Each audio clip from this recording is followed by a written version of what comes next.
Salve a tutti e bentornati su questo nuovo video.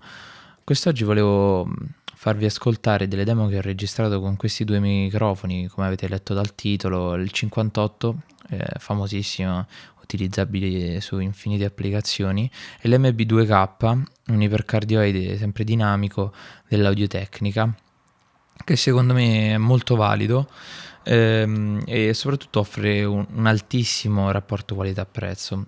Ho registrato queste demo su una chitarra classica con una parte di strumming doppiata, eccola qua. Queste sono le tracce del 58 e queste le tracce dell'Audio Tecnica. Come vedete ho doppiato e poi ho fatto un solo per ogni parte. La parte è la stessa in maniera che così possiate capire bene la differenza tra i due microfoni. Allora cominciamo dal 58.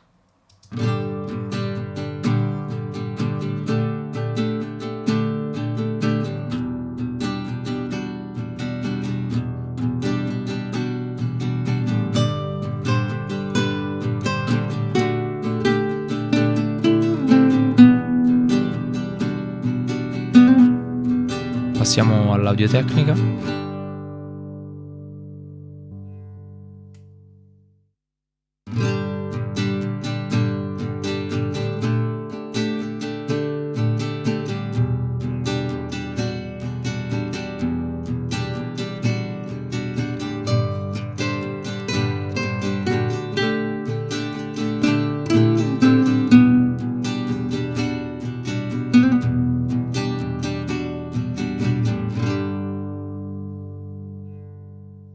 Riascoltiamo.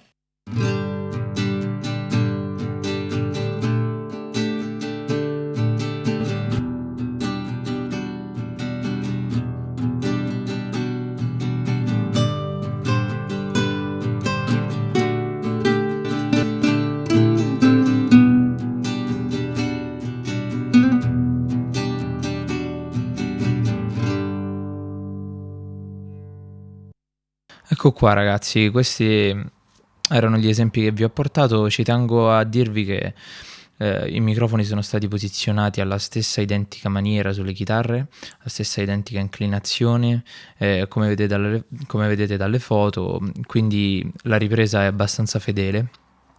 Quindi sta a voi trarre le conclusioni, spero che il video vi sia piaciuto, alla prossima.